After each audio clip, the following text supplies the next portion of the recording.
കേരളത്തിൽ ആരോഗ്യ മേഖലയിലായാലും മറ്റ് വിദ്യാഭ്യാസ മേഖലയിലായാലും ഈ പിന്നോക്കാവസ്ഥ കണ്ടാൽ നാം താരതമ്യം ചെയ്യുന്നത് ഉത്തർപ്രദേശുമായാണ്. ഉത്തർപ്രദേശാണോ കണ്ടില്ലേ, ഉത്തർപ്രദേശിൽ അവിടെ വലിയ ബുദ്ധിമുട്ടാണെന്ന് താരതമ്യം ചെയ്യുമ്പോഴാണ് ഇപ്പോൾ പാകിസ്ഥാനിലുള്ള ധനമന്ത്രി തന്നെ തുറന്നു പറയുകയാണ്, നാം ഉത്തർപ്രദേശിനെ കണ്ടു പഠിക്കണം. അതൊരു വെറും സംസ്ഥാനം മാത്രമാണ്, അവർക്ക് ഞങ്ങളെക്കാൾ കൂടുതൽ ബഡ്ജറ്റാണ് അവർ ഓരോ വർഷവും അവതരിപ്പിക്കുന്നതെന്നാണ് ആ പാക് മന്ത്രി പറഞ്ഞിരിക്കുന്നത്. അത്രത്തോളം വികസിച്ചോ ഉത്തർപ്രദേശ്? അല്ല, ഈ കഴിഞ്ഞ നമ്മൾ ഈ കുംഭമേള മുതൽ ലോകത്ത് മുഴുവൻ ശ്രദ്ധിക്കപ്പെടാൻ തുടങ്ങിയിരിക്കുന്ന ഒരു സംസ്ഥാനമാണ് ഉത്തർപ്രദേശ്. അവിടെ ഈ പ്രയാഗ്രാജിൽ അല്ലേ, അത് ലോകം അന്തം വിട്ടുപോയി. എങ്ങനെ ഈ ഒരു ക്രൗഡ് മാനേജ്മെൻറ്റ്, അതുപോലെ തന്നെ പാരിസ്ഥിതിക അനുകൂലമായിട്ടുള്ള രീതിയിൽ അത് കൈകാര്യം ചെയ്തിരിക്കുന്നു. ഇത്രയും ലക്ഷക്കണക്കിന് ജനങ്ങൾ ഒത്തുചേർന്നപ്പോൾ അതിനെ മാനേജ് ചെയ്ത ഒരു സംഭവം, ആർക്കും പരാതികളില്ലാത്ത തരത്തിൽ അത് കൊണ്ടുപോയി. ദിവസങ്ങളോളം നീണ്ടു നിന്ന ഒന്നാണ് അത്.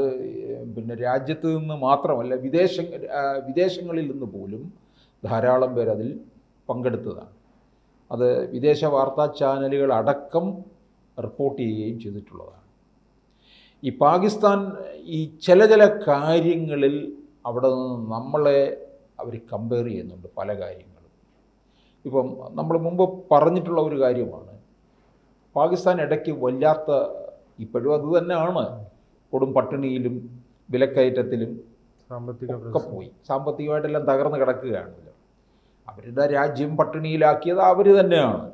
അല്ല, എല്ലാവരും അവരവരുടെ രാജ്യത്തിന് വേണ്ടി പ്രയത്നിക്കുമ്പോൾ സ്വന്തം രാജ്യം ഭീകരാക്രമണത്തിന് തീരെഴുതി കൊടുത്തു എന്നുള്ളതാണ്. അപ്പോൾ അന്ന് അവിടുത്തെ ചെറുപ്പക്കാർ ഫേസ്ബുക്കിലിട്ട ഒരു പോസ്റ്റ്, അത് നരേന്ദ്രമോദിയാണ് വിളിക്കുന്നത്, ഞങ്ങളുടെ രാജ്യത്തെ രക്ഷിക്കൂ എന്ന് പറഞ്ഞു. നോക്കണേ, നമ്മുടെ രാജ്യത്തിന് എതിരെ പിന്നെ ഭീകരവാദികളെ കൊണ്ട് അറ്റാക്ക് ചെയ്യിപ്പിക്കുന്ന രാജ്യത്ത് നിന്ന് ചെറുപ്പക്കാർ നമ്മുടെ പ്രധാനമന്ത്രിയെ വിളിക്കുകയാണ്, ഞങ്ങളുടെ രാജ്യത്തെയും രക്ഷിക്കൂ എന്ന് പറഞ്ഞുകൊണ്ട്. കാരണം ഇവിടെ ഉണ്ടാകുന്ന ആ തൊഴിലവസരങ്ങൾ, കാർഷിക സമൃദ്ധി, സമ്പദ് വ്യവസ്ഥ, ഇതെല്ലാം അവർ മനസ്സിലാക്കുന്നുണ്ട്.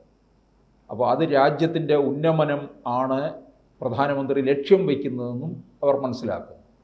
അത് കണ്ടിട്ടാണ് അവർ ആ പോസ്റ്റ് ഇട്ടത്. ഇപ്പോൾ ഇവിടെ നോക്കുക, യു പിയിൽ നിന്ന്, അതായത് സാമ്പത്തിക മാതൃകയെ പ്രശംസിച്ചുകൊണ്ടാണ്, പാക് ധനമന്ത്രിയാണ്, പാകിസ്ഥാൻ അവിടുത്തെ ധനമന്ത്രി മുഹമ്മദ് ഔറംഗസേബ് ദേശീയ അസംബ്ലിയെ അഭിസംബോധന ചെയ്യുകയാണ് യോഗിയെ പ്രശംസിച്ചത്. അതാണ് എടുത്തു പറയേണ്ട കാര്യം. അല്ലാതെ ഒരു ഫേസ്ബുക്കിലോ എക്സിലോ ഒന്നും കുറിക്കുകയല്ല ചെയ്തത്. പാക് ദേശീയ അസംബ്ലിയെ അഭിസംബോധന ചെയ്യുകയാണിത് പറഞ്ഞിരിക്കുന്നത്. അതുപോലെ പറഞ്ഞിരിക്കുന്നത്, ഭാരതത്തിലെ ഒരു സംസ്ഥാനമായ ഉത്തർപ്രദേശിൻ്റെ ബജറ്റും നികുതി വരുമാനവും പാകിസ്ഥാൻ എന്ന രാജ്യത്തിൻ്റെ ബജറ്റിൻ്റെ വലുപ്പത്തെക്കാളും നികുതി വരുമാനത്തെക്കാളും കൂടുതലാണെന്ന് കണക്കുകൾ നിരത്തിയാണ് ധനമന്ത്രി ഇത് പറഞ്ഞിരിക്കുന്നത്. പാകിസ്ഥാൻ്റെ മൊത്തം ബജറ്റ് $62 ബില്യൺ ആണെന്നും, എന്നാൽ ഉത്തർപ്രദേശിൻ്റേത് $97 ബില്യൺ. പാകിസ്ഥാൻ്റെ നികുതി വരുമാനം ഉത്തർപ്രദേശുമായിട്ട് താരതമ്യപ്പെടുത്തിയുമ്പോൾ $16 ബില്യൺ കുറവാണെന്നുമായിരുന്നു ധനമന്ത്രിയുടെ പ്രസ്താവന. അപ്പോൾ അവരുടെ രാജ്യം എത്രത്തോളം താഴേക്ക് പോയിരിക്കുന്നു, അതപ്പതിച്ചിരിക്കുന്നു എന്നാണ് അതിനകത്തുനിന്ന് സൂചന നൽകുന്നത്. അല്ല, അവസാനം അവർ തന്നെ മനസ്സിലാക്കിയല്ലേ, ഇന്ത്യയുമായി അല്ല താരതമ്യം ചെയ്യാനുള്ളത്, ഇന്ത്യയിലെ ഒരു സംസ്ഥാനവുമായിട്ടാണ്. അപ്പോൾ ഇന്ത്യയുടെ സമ്പദ് വ്യവസ്ഥയുടെ കുതിപ്പ് തന്നെ അവർ മനസ്സിലാക്കുന്നുണ്ട്. ഇനിയിപ്പം നമ്മൾ 4ാം സ്ഥാനത്തേക്ക് എത്തുകയാണ് ഇപ്പോൾ.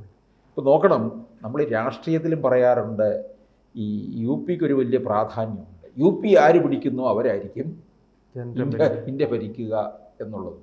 ഹിന്ദി ഹൃദയഭൂമിയുടെ ഇടം തന്നെയാണ്. അപ്പം അതാണ് നമ്മൾ മുമ്പും ഒക്കെ കണ്ടിട്ടുള്ളത്. പണ്ട് കാലത്തും കോൺഗ്രസ് രാജ്യം ഭരിക്കുന്ന കാലത്തും കണ്ടിട്ടുള്ളത് അങ്ങനെ തന്നെയാണ്. പക്ഷേ അന്നൊക്കെ ഈ സംസ്ഥാനം ഇത്രത്തോളം ഒന്നും എത്തിയിട്ടില്ല, പിന്നോട്ടടിച്ചിട്ടേ ഉള്ളൂ. ഇപ്പോൾ അതല്ല, ഇതിന് മാറ്റം വന്ന് ഇത് മുന്നോട്ട് കയറിയിരിക്കുന്നു എന്നുള്ളതാണ്. ഇതിന് നമ്മളിപ്പോൾ ഇവിടെ കേരളം പല കാര്യങ്ങളിലും മാതൃകയാണ്, ലോകത്തിന് മാതൃകയാണെന്നൊക്കെയാണ് നമ്മൾ വീമ്പിളക്കാറുണ്ട്. പക്ഷേ ഇവരത്തരത്തിലുള്ള PR വർക്കിലൊന്നും അല്ല കാര്യങ്ങൾ പോകുന്നത്. ഇവിടുത്തെ കാര്യങ്ങൾ കണ്ടറിഞ്ഞും കേട്ടറിഞ്ഞുമാണ് വിദേശ ചാനലുകൾ അടക്കം ഇത് റിപ്പോർട്ട് ചെയ്യുന്നത്. നമ്മളുടേതെന്ന് പറഞ്ഞാൽ കൃത്യമായ PR വർക്കുണ്ട്, അതിലൂടെയാണ് പോകുന്നത്. ഇടയ്ക്ക് കണ്ടിട്ടില്ലേ, രാജസ്ഥാനിലെ അശോക് ഗെഹ്ലോട്ട് അവിടെ മുഖ്യമന്ത്രി ആയിരിക്കുന്ന സമയത്ത് നമ്മുടെ ഇവിടുത്തെ പത്രങ്ങളുടെ മനോരമ, മാതൃഭൂമി, കേരളകൗമുദിയുടെ ഫ്രണ്ട് പേജിൽ രാജസ്ഥാനിലെ വികസന നേട്ടങ്ങളെന്നും പറഞ്ഞൊരു പേജുണ്ട്.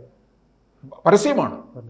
എത്ര ലക്ഷം രൂപ, ലക്ഷമല്ല കോടി മുടക്കിയിട്ടുണ്ട് പല ഘട്ടങ്ങളിലായിട്ട്. രാജസ്ഥാനിലെ വികസന കാര്യങ്ങളൊക്കെ എടുത്ത് നമ്മുടെ ഇവിടെ കൊണ്ടുവരേണ്ട, ഇവിടുത്തെ ദിനപത്രത്തിൽ എന്ത് കാര്യത്തിന് കൊടുക്കുന്നു എന്നുള്ളതാണ്. രാജസ്ഥാനി ഭരണം ഇപ്പോൾ ഇല്ല, അശോക് ഗെഹ്ലോട്ടൊക്കെ പോയി, ഭരണത്തിൽ നിന്ന് പോയല്ലോ, അവിടെ BJP ഭരിക്കുകയാണ്. അപ്പോൾ അങ്ങനെ അത്രത്തോളം തുക അവർ ചെലവഴിച്ചു PR വർക്കിന് വേണ്ടിയിട്ട്. അല്ല, ഇതിന് സമാനമായിരുന്നു TRS, തെലുങ്കാനയിൽ നിന്നുള്ള ചന്ദ്രശേഖർ റാവു. അപ്പം ഇവിടെയും ചിലപ്പോൾ ഇത്തരത്തിൽ, ഇവിടെ ഇപ്പം നമ്മുടെ പത്രങ്ങളിലൊക്കെ തന്നെ കൊടുക്കുന്നുണ്ടല്ലോ അല്ലേ. ഇനിയിപ്പോൾ നോക്കിയോ, ഇനിയിപ്പോൾ ഇത്തരത്തിലുള്ള പരസ്യങ്ങളുടെ കോലാഹലം തന്നെയായിരിക്കും. ഇനിയല്ല, ഇപ്പം തന്നെ 4 വർഷം കഴിഞ്ഞതിൻ്റെ ഒരു വലിയ പരസ്യ കോലാഹലം ഉണ്ടായിരുന്നല്ലോ. അതിന് തന്നെ എത്രയോ കോടിയല്ലേ ചിലവഴിച്ചത്.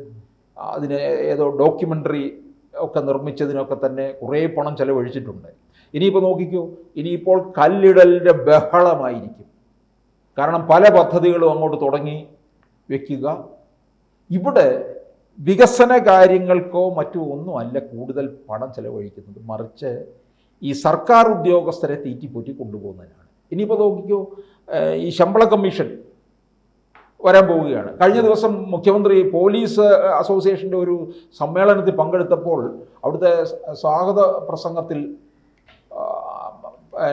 സ്വാഗതം ആശംസിച്ച പോലീസ് ഉദ്യോഗസ്ഥൻ പറഞ്ഞത്, സർക്കാർ ഉദ്യോഗസ്ഥർക്ക് ശമ്പള കമ്മീഷൻ പുതുതായിട്ട് വരും, പോലീസുകാർക്കും അർഹമായ രീതിയിൽ അതിനകത്ത് പരിഗണന നൽകണം എന്നുള്ള രീതിയിൽ പറഞ്ഞു. മുഖ്യമന്ത്രിയായ ഇത് അരിശം കൊള്ളിച്ചു. മുഖ്യമന്ത്രി സാധാരണ സ്വാഗത പ്രസംഗത്തിൽ അങ്ങ് വാനോളം വാഴ്ത്തുകയാണ് ചെയ്തത്. ഇപ്പം ഇന്ന് വേണ്ട വായന ദിനത്തിൽ മുഖ്യമന്ത്രിയെ പ്രശംസിച്ചു ഒരുപാട്. എന്തൊക്കെയോ കർമ്മയോഗി, ലെജൻഡ്, അങ്ങനെയാണ്, മാങ്ങാത്തുലിയാണ്, വിണ്ണാക്കാണ് എന്നൊക്കെ പറഞ്ഞുകൊണ്ട് അത് കഴിഞ്ഞപ്പോൾ ഒരു കുറിപ്പ് സ്വാഗത പ്രസംഗത്തിൻ്റെ അടുക്ക ചെന്നു, നീട്ടിക്കൊണ്ടുപോയാൽ മുഖ്യമന്ത്രി ക്ഷുഭിതനാകുമെന്നും പറഞ്ഞ് ഉടനെ അദ്ദേഹം വെട്ടിച്ചുരുക്കി, അല്ലെന്നുണ്ടെങ്കിൽ ചിലപ്പോൾ പിടിച്ച് പുറത്താക്കും, അദ്ദേഹത്തെ പിടിച്ച് പുറത്താക്കും. അവ അങ്ങനെ ആണ് സ്വാഗത പ്രസംഗത്തിൽ പോകുന്നത്. ഇവിടെ ഈ പോലീസ് ഉദ്യോഗസ്ഥൻ അങ്ങനെ പറഞ്ഞു കഴിഞ്ഞപ്പോഴത്തേക്കും മുഖ്യമന്ത്രി പിന്നെ പ്രസംഗിക്കാൻ എഴുന്നേറ്റപ്പോൾ വളരെ ക്ഷുഭിതനായി. ഇത് പോലീസ് അസോസിയേഷൻ്റെ സമ്മേളനമാണോ അതോ മറ്റെന്തെങ്കിലും ശമ്പള കമ്മീഷന് വേണ്ടിയിട്ടുള്ള കാര്യങ്ങൾ പറയാനുള്ള വേദിയാണോ എന്നും പറഞ്ഞ് അദ്ദേഹം അത് ഉടനെ ക്ഷുഭിതനാകുകയാണ് ചെയ്തിട്ടുള്ളത്. അപ്പോൾ ഇങ്ങനെയൊക്കെയുള്ള ചില കാര്യങ്ങൾക്ക് വേണ്ടി മാത്രം, ശമ്പള കമ്മീഷൻ ഇതിനൊക്കെ വേണ്ടി മാത്രമാണ് പണം ചെലവഴിച്ചുകൊണ്ടിരിക്കുന്നത്. ഇവരൊന്നും അതല്ല, എന്നുവെച്ചാൽ ശമ്പള കമ്മീഷൻ കൊടുക്കണ്ട എന്നൊന്നുമല്ല നമ്മൾ പറയുന്നത്, അത് 10 വർഷത്തിൽ ഒരിക്കലാകണം, അങ്ങനെ മതിയെന്നാണ് ഇവിടുത്തെ ധനകാര്യ വിദഗ്ധന്മാരൊക്കെ തന്നെ പറഞ്ഞിട്ടുള്ളത്. അപ്പോൾ ഇവിടെയൊക്കെ യോഗിയെയും കേരളം പോയി കണ്ടുപഠിക്കുകയാണ് യഥാർത്ഥത്തിൽ വേണ്ടത്. അങ്ങനെ വന്നു കഴിഞ്ഞാൽ നമ്മൾ ഈ UP മാതൃക നമ്മൾ കണ്ടുപിടിച്ചു കഴിഞ്ഞാൽ നമ്മൾക്ക് PR വർക്ക് ഇല്ലാതെ തന്നെ നമ്മളെ അംഗീകരിക്കാൻ പലരും തയ്യാറാകും.